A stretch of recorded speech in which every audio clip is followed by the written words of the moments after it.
Kita mulai perkuliahan dengan sama-sama membaca basmalah.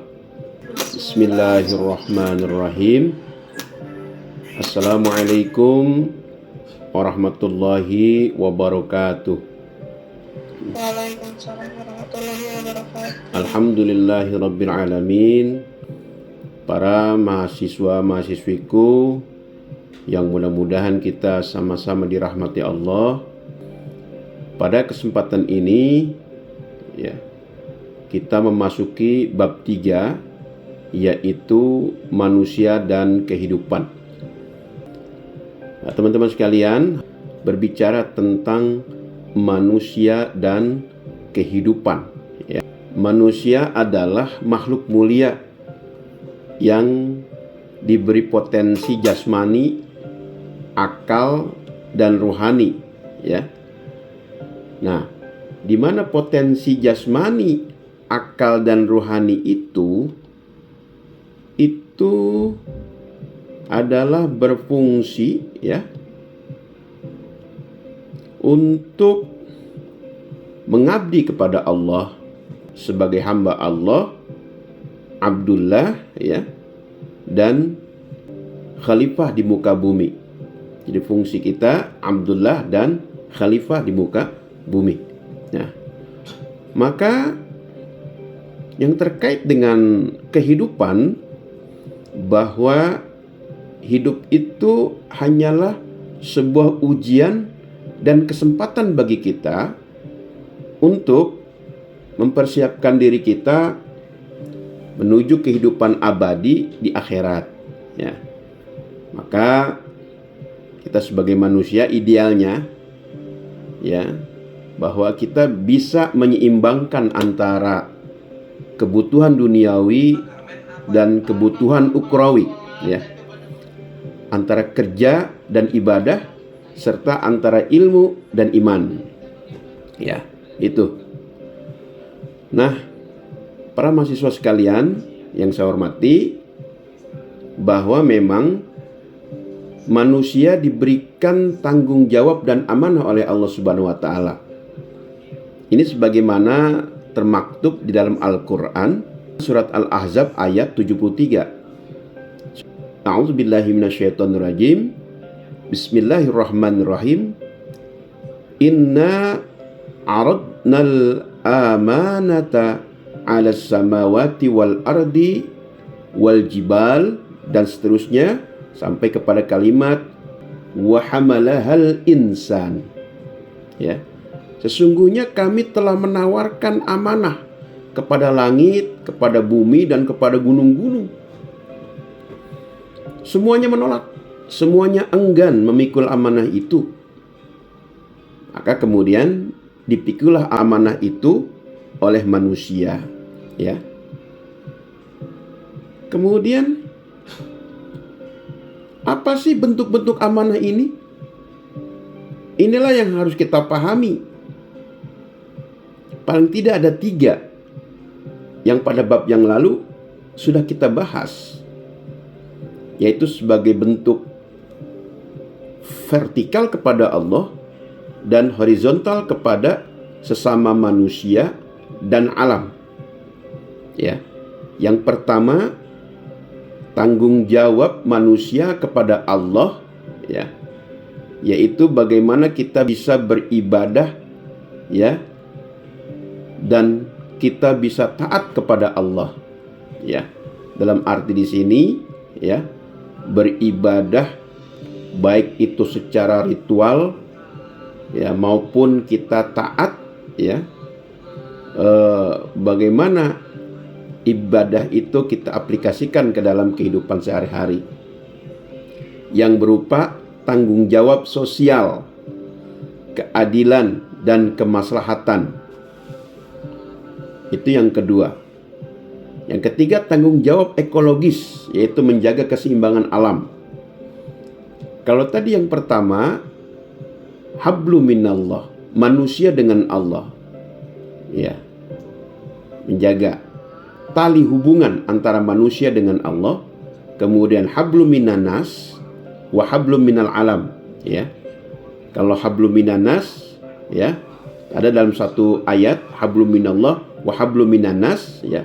Sedangkan wa hablum minal alam, ya, itu tanggung jawab ekologis, menjaga keseimbangan. Ada satu konsep di dalam Al-Qur'an tentang tanggung jawab ekologis, seperti Quran surat Al-Baqarah ayat 30. Ya, wa idz qala rabbuka lil malaikati inni ja'ilun fil ardi khalifah. Ini tanggung jawab ekologis di situ. Ya. Nah, ketika gunung-gunung semua, ya, bumi, langit, ya, menolak, maka manusia kemudian memikul amanah itu. Ya. Kemudian untuk memikul amanah itu, kita perlu memahami juga, yang pertama, perjalanan hidup manusia dari alam ruh hingga akhirat, ya, dari alam ruh hingga akhirat, ya. Yang pertama adalah alam ruh. Memang sebelum alam ruh itu adalah alam ketiadaan. Kita belum ada, baik sebagai ruh ataupun apa, alam ketiadaan, atau bisa dikatakan ya belum ada, mati gitu ya. Kemudian ada alam ruh. Nah, setelah alam ruh, ya, siklus eksistensi manusia. Kemudian yang kedua adalah alam rahim, ya, yaitu kandungan. Kemudian alam dunia, ya.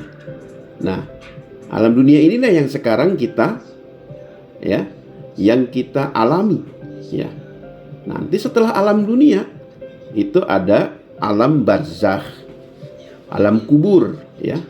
Kalau di dunia itu kubur, nanti di akhirat itu barzakh. Barzakh itu pemisah antara alam dunia dan alam akhirat.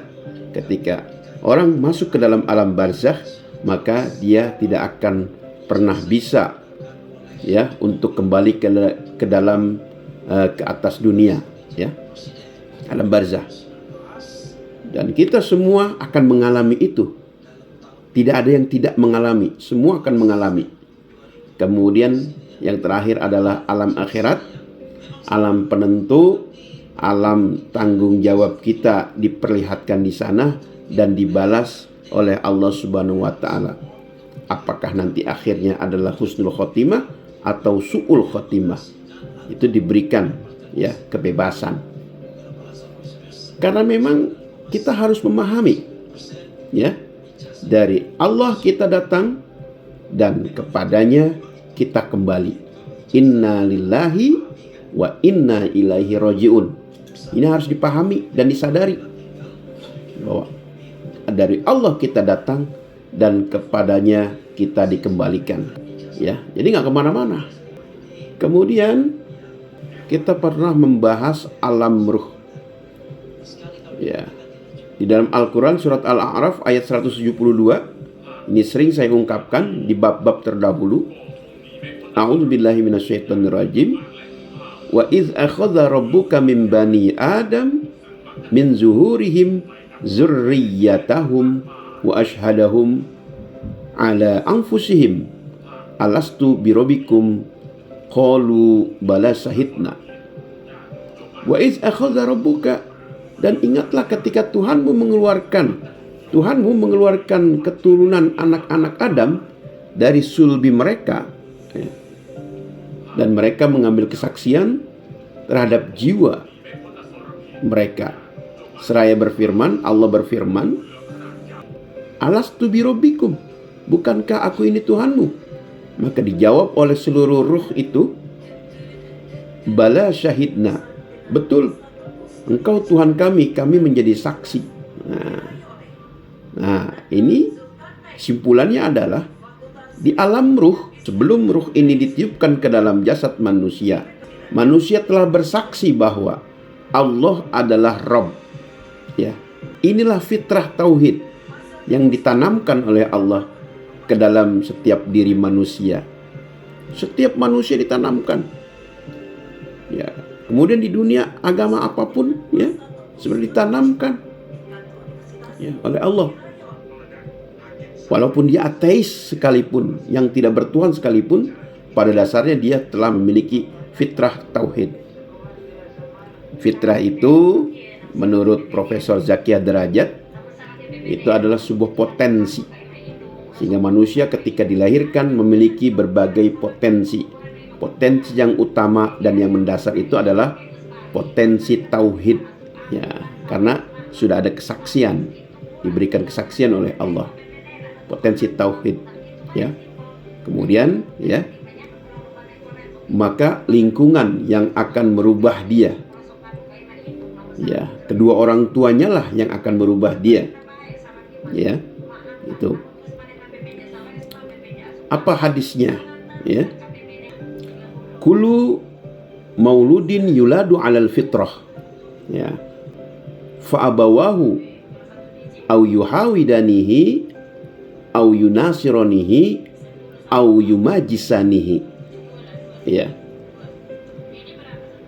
Setiap anak Adam itu dilahirkan dalam keadaan memiliki fitrah, punya potensi ya. Maka potensi-potensi ini kedua orang tuanya lah ya, yang kemudian akan menjadikan dia adalah apakah dia seorang Yahudi, apakah seorang Nasrani, apakah seorang Majusi penyembah api. Di situ tidak dikatakan au muslimun ya, atau kau menjadi seorang muslim, tidak. Karena memang sesungguhnya muslim itu adalah fitrah ketauhidan yang sudah dia persaksikan di alam ruh, sehingga tidak perlu disebut di situ oleh Rasulullah au muslimun atau au muslimin ya. Nah, kenapa? Karena pada dasarnya ya, umat manusia itu ya sudah menjadi muslim, yang artinya selamat ya, itu. Kemudian lingkungan yang merubah dia, yang pertama kali adalah orang tuanya, fa'abawahu. Kalau orang tuanya beragama Yahudi atau agama Nasrani atau agama Majusi dan lain-lain, maka dia ya akan mengikuti lingkungannya. Nah, orang tua adalah lingkungan yang pertama. Kemudian nanti dia diberikan akal pikiran ya, diberikan akal pikiran, kemudian dapat menanggapi lewat hatinya, sehingga kemudian apakah dia setelah menanggapi masih tetap dalam keadaan fitrah tauhid ataukah bergeser ke fitrahannya itu ya, mengikuti agama-agama nenek moyangnya, seperti itu ya. Ini yang perlu kita pahami ya. Maka inilah alam ruh. Kemudian setelah alam ruh ada yang namanya alam rahim. Nah, ini alam yang kedua nih, perjalanan hidup manusia, siklus eksistensi manusia yang kedua, yaitu alam rahim ya. Maka kemudian ketika ruh itu dihembuskan ke dalam rahim seorang ibu ya, maka di dalam Quran surat As-Sajdah ayat 8 sampai 9 Allah mengatakan, summa ja'ala naslahu min sulalatin min ma'im mahin summa sawwahu wa nafakha fihi min ruhihi wa ja'ala lakumus sam'a wal absar wal af'idah qalilan ma tashkurun. Kemudian dia telah menjadikan keturunannya dari saripati air yang hina, yaitu air mani. Kemudian dia menyempurnakannya dan meniupkan ke dalamnya ruh ciptaannya, dan dia menjadikan bagi kamu pendengaran, penglihatan, dan hati. Tetapi sedikit sekali kamu bersyukur. Ya, kita dijadikan dari air mani yang hina. Ya, maka kita jangan sombong. Kita dari air mani yang hina. Ya, itu. Kemudian disemprotkan ke dalam rahim. Kita berenang-renang, berlomba-lomba, berpastabiqul khairat ya dengan saudara-saudara kita yang miliaran itu jumlahnya, tetapi yang finish sekarang Anda yang ada di alam dunia. Anda menjadi juaranya maka di dunia harus jadi juara juga. Kita jangan jadi pecundang. Ya, di alam rahim jadi juara. Ya, kalau kembar juaranya berdua. Ya, gitu. Nah, itu yang kita pahami. Tetapi apa? Kita dikatakan dalam Al-Quran, qalilam ma tashkurun. Sedikit sekali kamu bersyukur. Ya. Kenapa? Allah sudah berikan kita pendengaran. Dengan pendengaran ini, kita mendengarkan berbagai macam suara-suara. Dari suara yang terburuk sampai suara yang terindah. Ya. Kita mendengarkan, ya, suatu lantunan ayat suci Al-Quran, atau mendengarkan suatu pembicaraan yang tidak bermanfaat, berfaedah, gibah dan lain sebagainya, ya itu tergantung manusianya. Ya, kalau kita mau bersyukur, maka pendengaran kita dipakai dengan sebaik-baiknya untuk mendengar yang baik. Kemudian kita diberikan penglihatan. Alam semesta yang indah ini kita bisa melihat. Kita bisa membedakan warna. Ya. Pelangi. Pelangi. Alangkah indahmu. Merah, kuning, hijau di langit yang biru. Pelukismu agung, siapa gerangan? Pelangi-pelangi ciptaan Tuhan. Ini keindahan-keindahan itu kita lakukan dengan penglihatan. Kemudian kita dikasih al-afidah, hati. Untuk apa hati itu? Ya, kalau hati ayam enak digoreng, ya, pakai bubur ayam, enak. Kalau hati kita, ya, gimana? Hati itu digunakan untuk menanggapi setiap ajaran, setiap pernyataan, ya, setiap pemahaman kita, ya, pemahaman orang lain kita tanggapi, ya, seperti itu. Nah, kita diberikan itu, tetapi kita sedikit sekali bersyukur. Nah, para mahasiswa sekalian yang saya hormati, saya banggakan. Nah, setelah itu, ya, malam kedua ini, ya, itu di dalam kandungan 9 bulan kita, ya, menyusahkan orang tua kita, ya. Kemudian setelah 9 bulan itu terlahir ke dunia menjadi seorang bayi, ya. Kita sudah menyusahkan itu. Mau terlentang salah tidur orang tua perempuan kita, ibu kita, miring kanan salah, miring kiri salah, pas mau melahirkan itu, ya, antara hidup dan mati orang tua kita. Makanya Nabi Muhammad mengatakan 3 kali untuk ibu. Ya Rasulullah, siapa yang pertama kali untuk kita hargai, kita hormati? Ibumu. Kemudian siapa lagi Rasulullah? Ibumu. Kemudian siapa lagi ya Rasulullah? Ibumu. Kemudian siapa lagi Rasulullah? Baru yang keempat adalah bapakmu, ya, gitu, ya. Ini di alam rahim. Kemudian dia nanti lahir ke dunia. Ada apa di alam dunia? Maka ngapain kita di alam dunia?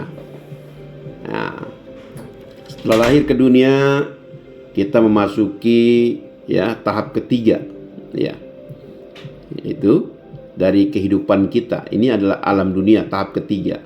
Siklus eksistensi manusia menjalani kehidupannya, ya. Beragam macam umur, ya. Ada yang hidupnya hanya beberapa saat, bahkan di kandungan ada yang meninggal, atau yang sudah dilahirkan meninggal, atau dia menunggu sampai balita baru meninggal, atau di atas 5 tahun remaja dia meninggal, dan seterusnya. Bahkan ada yang sampai meninggal ketika dia memang sudah waktunya tua, ya. Tapi tua bukan syarat untuk meninggal. Sakit bukan syarat untuk meninggal. Bahkan orang yang sehat pun bisa berapa saat kemudian meninggal. Maka masalahnya di sini adalah bukan meninggalnya, tapi bagaimana kita membawa tanggung jawab kita sebagai memikul amanah, ya, tanggung jawab sebagai manusia. Makanya jangan main-main dengan umur. Wah, saya mah umurnya masih lama, belum tua, nantilah ya saya mau kembali ya ke masjid sholat ya. Kalau sudah tua mau rajin. Iya, kalau umurnya sampai tua. Kalau besok ya, artinya apa? Harus kita persiapkan dari sekarang. Ya, gitu. Ya, jadi kemudian ya, di alam dunia lahir ya. Nangis dia. Bayi itu nangis lahir ke dalam dunia. Kenapa khawatir? Kalau dia tidak bisa mengemban tanggung jawab dan amanah sebagai manusia di dunia ini. Khawatir ya, maka dia nangis. Ya, bayi nangis, kenapa keluarganya ya tersenyum, tertawa, bahagia, senang ya? Ada keluarga yang baru lahir. Ya, itu. Nah, ini jabang bayinya nangis, keluarganya tertawa karena senang ada keluarga yang baru. Tapi nanti setelah manusia yang lahir itu kemudian menjalani kehidupannya, menghabiskan masa kehidupannya di alam dunia, dan dia sukses mengemban amanah, maka dia akan husnul khotimah dalam sakaratul mautnya. Makanya banyak sekali ya mayit ini yang tersenyum ya karena merindukan Allah ya, cepat-cepat ingin sampai kepada kampung akhirat karena dia husnul khotimah. Sedangkan yang su'ul khotimah ya, dia pengen balik lagi ke dunia. Kenapa? Karena dia waktu di dunia ya tidak melakukan hal-hal yang bermanfaat, tidak nabung untuk akhirat ya. Maka masing-masing ada konsekuensinya. Maka manusia yang meninggal atau yang mati husnul khotimah ini yang tersenyum ya, tetapi keluarganya menangis karena kehilangan ya itu orang yang dicintainya. Ketika lahir bayi yang menangis ya, tetapi ketika dia meninggal maka keluarganya yang menangis. Nah, jadi terbalik tuh ya. Seperti itu. Maka bagaimana? Apa yang harus kita lakukan di dalam dunia? Kita berlomba ya. Berlomba untuk mengemban amanah, tanggung jawab ya. Fastabiqul khairat ya. Kata Allah di dalam Quran surat Al-Mulk ayat 2, Allazi khalaqal mauta wal hayata liyabluwakum ayyukum ahsanu amala. Yaitu dia yang menciptakan mati dan hidup untuk menguji kamu. Siapa di antara kamu yang terbaik amalnya? Ya. Yang pertama, ini agak unik nih ayat. Ya. Kenapa mati dulu baru hidup? Ya. Ternyata Allah menciptakan dua kematian dan dua kehidupan. Ya. Nah, di ayat ini mati dulu dan hidup, ya, baru hidup. Kenapa? Karena memang kita sebelum ada di alam ruh, kita nggak ada dulu, artinya mati dulu. Ya, kemudian hidup. Setelah hidup di alam dunia, kemudian mati, ya, mati 2 kali, ya. Setelah mati dibangkitkan, hidupkan lagi. Jadi 2 kali kematian, 2 kali kehidupan. Itu, ya. Itu yang pertama dipelajari dari ayat ini. Yang kedua, ya, Allah menciptakan mati dan hidup untuk menguji kamu sebagai ujian, ya. Makanya kalau kita bisa memanfaatkan kehidupan di dunia ini dengan sebaik-baiknya, ya, maka nanti husnul khotimah, ya. Nah, diuji oleh Allah. Siapa ketika hidup di dunia ini, ya, yang memiliki amalan terbaik, ya, gitu. Kita fastabiqul khairat, lomba-lomba. Nah, maka yang memiliki amalan terbaik inilah yang kemudian akan husnul khotimah, selamat. Ya, gitu. Maka pada kesempatan alam dunia ini, ya, dunia adalah tempat ujian dan amal. poin pertama. Poin kedua, manusia itu diberi akal, nafsu dan kehendak bebas. Di dunia ini kita bebas memilih yang mana. Semuanya ada konsekuensinya. Kemudian kita harus ingat poin yang ketiga adalah keberhasilan di dunia ditentukan oleh iman, amal soleh dan takwa. Itu ya. Kalau hanya yakin saja tanpa beramal, ya ini patah sayapnya nih, nggak seimbang. Tanpa takwa nggak bisa. Kalau iman dan takwa saja tanpa amal soleh, ya tidak bisa juga selamat. Ya, maka semuanya ini harus saling, melengkapi. Ya, saling melengkapi. Itu dalam kehidupan dunia. Nah, setelah dunia apa? Setelah alam dunia, alam barzakh. Saya mau tanya nih, siapa yang bisa menghindar dari alam barzakh? Sakaratul maut lah. Siapa yang menghindar dari maut? Nggak ada yang bisa menghindar dari maut. Setiap yang bernyawa itu akan mati. Anda lolos dari maut? Tidak. Nah, ya. Yang dikhawatirkan ya bukan matinya, tapi bagaimana kita mempersiapkan setelah kematian itu. Ya, kita siapkan dari sekarang di dunia ini. Karena ada orang yang melewati sakratul maut, mati dia, tapi dia pengen balik lagi ke dunia. Kenapa? Karena dia tahu ketika diperlihatkan balasan, ya, dia ternyata tidak melakukan amal soleh, tidak beriman, ya kafir. Maka di dalam Quran surat Al-Mu'minun, ya, hatta idza jaa ahadahumul maut qala rabbirji'un la'allali a'malu salihan fima taraktu kalla innaha kalimatun huwa qailuha wa min waraihim barzakhun ila yaumi yub'asun. Ya, kata Allah, demikianlah keadaan orang-orang kafir itu, sehingga apabila datang kematian kepada seseorang dari mereka, dia berkata, Rabbirji'un, ya Tuhanku, kembalikan aku ke dunia. Mau ngapain kembali ke dunia?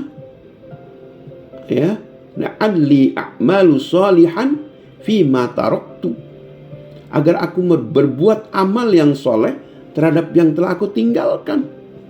Dia mau berbuat amal soleh. Ya, nah, kata Allah, kalla, sekali-kali tidak. Ya, sesungguhnya itu adalah perkataan yang diucapkannya saja. Dan di hadapan mereka ada barzakh, dinding, sampai hari mereka dibangkitkan. Pemisah antara dunia dan akhirat itu barzakh. Dia nggak bisa kembali lagi. Ya, karena memang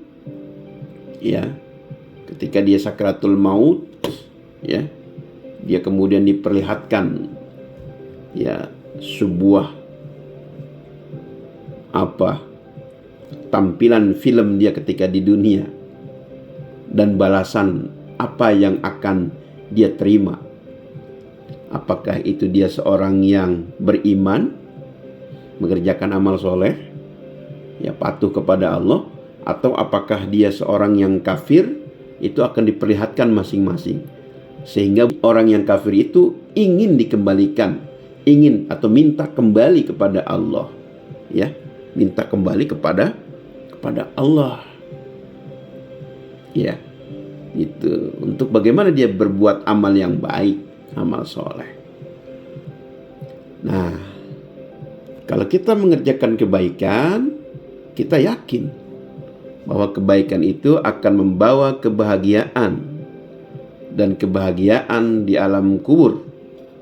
Ya.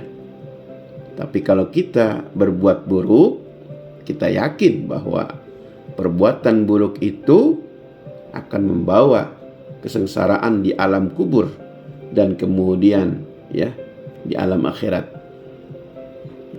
Kita semua tahu ya, para pemuka agama kita, ustadz, ya kiai, ya bahwa di alam kubur itu nanti ada malaikat mungkar nakir ya, memeriksa amalan kita ya, cepat sekali ya itu.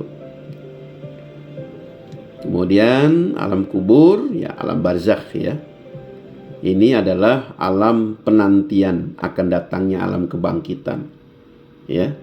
Bagi yang beriman pengen cepet-cepet tuh ada alam kebangkitan tuh ya, tapi oleh yang kafir ntar dulu, jangan dulu gitu ya, nggak mau dibangkitkan dulu, pengen lama gitu ya. Kenapa? Yang cepat-cepat itu pengen langsung ke surga gitu ya, karena perbuatan amal solehnya. Nah, kemudian setelah alam barzakh, yang terakhir itu adalah alam akhirat ya. Yang terakhir alam akhirat ya. Ini ayat Al-Qur'an, kullu nafsin za'iqatul maut ya. Wa innama tuwaffawna ujurakum yaumal qiyamah. Setiap yang bernyawa pasti akan merasakan mati, dan sesungguhnya pada hari kiamat sajalah kamu akan disempurnakan balasanmu. Ini Quran surat Ali Imran ayat 185 ya. Jadi hari pembalasan ini di alam akhirat itu ya, yaitu hari kebangkitan, hisab, mizan, surga dan neraka. Nah, itu kehidupannya abadi. Yang menentukan adalah amal dan rahmat Allah. Kita masuk mana, gitu kan? Makanya nanti di alam akhirat itu ada dua kelompok manusia. Kelompok pertama adalah ashabul shimal. Kelompok kedua adalah ashabul yamin. Ashabul shimal ini itu kelompok kiri. Ashabul yamin itu kelompok kanan. Ya. Nah, kalau kita ada di dalam barisan kelompok ashabul yamin, itu kelompok itu mukanya sumringah semua. Karena dia tahu, ya, tahu dia akan kemana ujung-ujungnya, yaitu ke surga. Tetapi ashabul shimal, dia tidak sumringah, mukanya bermuram durja, ya, karena dia tahu ujungnya nanti, ya, akan kemana, yaitu akan ke neraka. Nah, kita harus meyakini sebagai seorang yang beriman, alam akhirat itu akan terjadi dan ada. Allah menciptakan alam akhirat, ya, dan dia akan datang, ya. Innas sa'ata atiyatun akadu ukhfiha litujza kullu nafsin bima tas'a.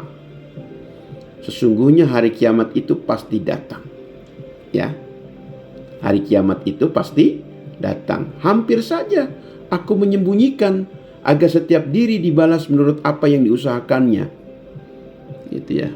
Apa maksudnya? Maksudnya bahwa Allah menegaskan bahwa hari kiamat itu pasti akan terjadi, ya. Namun waktunya dirahasiakan, ya, agar manusia senantiasa beramal dengan ikhlas dan tidak menunda-nunda. Menunda-nunda apa? Menunda-nunda taubat, ya. Itu. Maka setiap manusia akan dibalas sesuai dengan amal perbuatannya, baik atau buruk, ya. Maka kata Allah, hampir saja aku menyembunyikan agar setiap diri dibalas menurut apa yang diusahakannya, ya. Artinya kalau Allah tidak mengatakan di dalam Al-Quran, manusia tidak akan tahu bahwa akan datang hari kiamat. Dia dibiarkan saja, mau berbuat baik, mau berbuat buruk, ya. dia dibiarkan saja seperti itu. Nanti datanglah kiamat gitu kan. Tetapi Allah dengan kemahatauan, dengan sifat pengasih dan penyayang, ya, dia memberitahu manusia di dalam Al-Quran bahwa kiamat itu pasti akan datang. Maka manusia, ya, disuruh bersiap-siap, ya. Maka oleh karenanya, ya, jangan dianggap remeh itu. Kita, ya, lebih memilih tidur ketimbang sholat subuh, lebih memilih main game ketimbang, ya, disuruh sholat isya sama orang tua kita. Jangan dianggap remeh itu. Sholat, ya, sholat, ya, sholat, jangan dianggap remeh. Kan seusia Anda ini udah pengennya kan, udah enak, leha-leha, mager. Nah. Maka oleh karena itu saya peringatkan, ya, kita peringatkan, ayo, ya, siapkan diri kita untuk nanti ke alam akhirat sama-sama, ya. Maka dari pelajaran ini kita harus memahami bahwa ini ada korelasinya manusia dan kehidupan ini, ya. Bagaimana kita bisa mengisi kehidupan ini untuk membawa kita menjadi manusia yang penuh tanggung jawab, bisa mengemban amanah, ya, gitu. Baik teman-teman mahasiswa sekalian, itu yang bisa saya sampaikan. Silahkan jika ada yang bertanya, ya, saya persilahkan, silakan.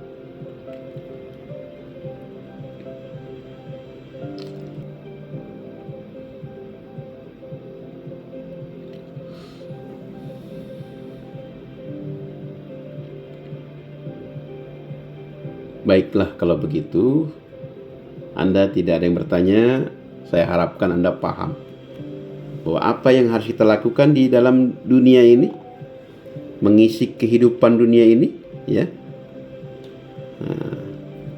sehingga Allah memberikan kebebasan untuk kita, ya, menjadi beriman atau kafir. Itu menjadi, ya, pilihan manusia. Anda beriman, silakan beriman. Anda kafir, silakan kafir. Kan begitu di dalam ayat Al-Quran dikatakan. Dan nanti slide PPT-nya nanti akan saya share, dan tolong dibaca, diresapi, ya, dengan makna yang sangat luas, ya, supaya kita dapat mengambil hikmah dari pelajaran kita hari ini untuk mempersiapkan kehidupan kita baik di dunia maupun di akhirat, ya. Demikian saya akhiri. Asrum minallah wa fatun qarib wa basyiril mu'minin. Wassalamualaikum warahmatullahi wabarakatuh. Waalaikumsalam warahmatullahi wabarakatuh.